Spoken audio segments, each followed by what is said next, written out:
A sitting U.S. Congresswoman testifying in a corruption trial that she did not facilitate job recommendations to benefit Madigan. Welcome back, Illinois in Focus Daily. I'm Greg Bishop.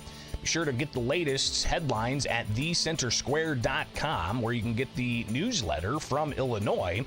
And be sure to wake up with us here for Illinois in Focus Daily. So we've been tracking this ongoing court case of former Illinois House Speaker Michael Madigan and co-defendant Michael McLean.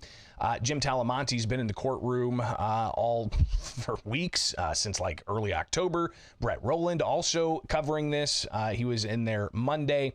So let's get to some of what happened, of course, with Madigan arriving at the court.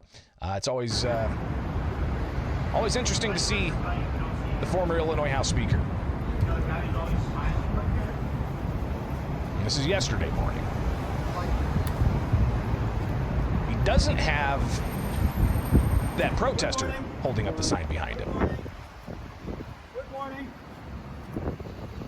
So there's the former Illinois House Speaker entering the federal courtroom in Chicago. And what they had yesterday was a shortened day, including U.S. Representative Nikki Budzinski offering testimony. She took the stand at the public corruption trial of Madigan and McLean. Budzinski, a Democrat from Springfield, has represented Illinois' 13th congressional district since 2023.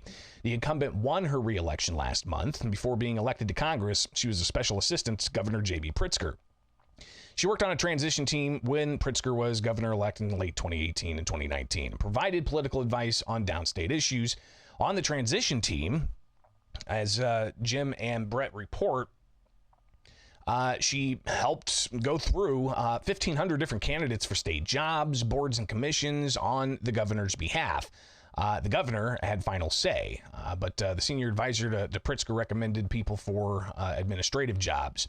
Budzinski testified that they had a very thorough vetting process, and she would send Pritzker a copy of the so-called Sphinx lists, and that was a multi-page list of names and jobs that were recommended by Madigan's office. Budzinski said she never understood the reason for the nickname.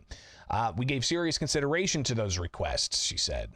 Last week, prosecutors played a recording from November 30th of then State Representative Mike Zaleski telling McLean that he had asked Madigan to help get his wife, Carrie, appointed to the ICC, the Illinois Commerce Commission. I will tell you, as to the speaker, I asked him to think about Carrie to go to the Illinois Commerce Commission. Oh, okay. She's getting a little stale with her job right now. She doesn't. I mean, she doesn't love it. She loves it a lot, but Pritzker gets 2 picks in January, and the pay is the same, so he wouldn't get a story for bumping her pay. He could say that she gets the same amount of money. Mm-hmm. And it's a good job. That's a good job. I mean, her job now is a good job, but that's a good job.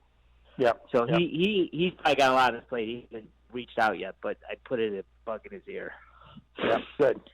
So in the meantime, why don't you write him a note?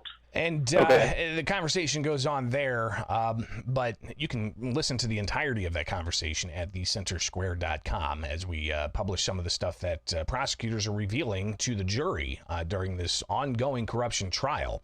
But it's clear that prosecutors are really looking to focus on these state appointments. It was a focus during the Daniel Solis testimony, but a professor, Tara Lee Davis, at Bradley University, she said that prosecutors are really honing in on these job picks. For sure. I think the defense team is really going to hone in on the prosecution trying to criminalize normal political activity, and that, this is normal, and this is not quid pro quo. This is just, the way things are and done. And then on cross-examination yesterday with Budzinski on the stand, the only person to testify yesterday during a shortened day, they talked about the Sphinx list and generally had recommendations from Madigan and Pritzker, but Budzinski also said that she didn't feel required to hire Madigan's recommendations and wasn't worried about any backlash if she failed to hire one of Madigan's picks. She also said that she only hired people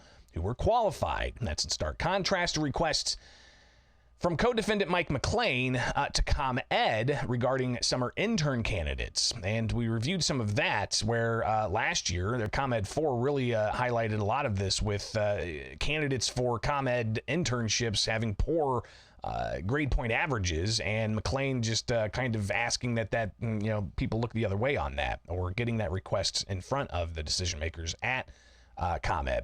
So clearly a lot more is going to happen here with this trial, and we'll be keeping you posted, and you can get the headlines at thecentersquare.com. Again, thecentersquare.com. Get Illinois' newsletter each and every weekday morning in your inbox, but you can also wake up with us here with Illinois in Focus to get the latest each and every weekday morning as we break down things you need to know to get your day going. I'm Greg Bishop. Follow me anywhere. Just search Bishop on Air, and join us right here with Illinois in Focus Daily.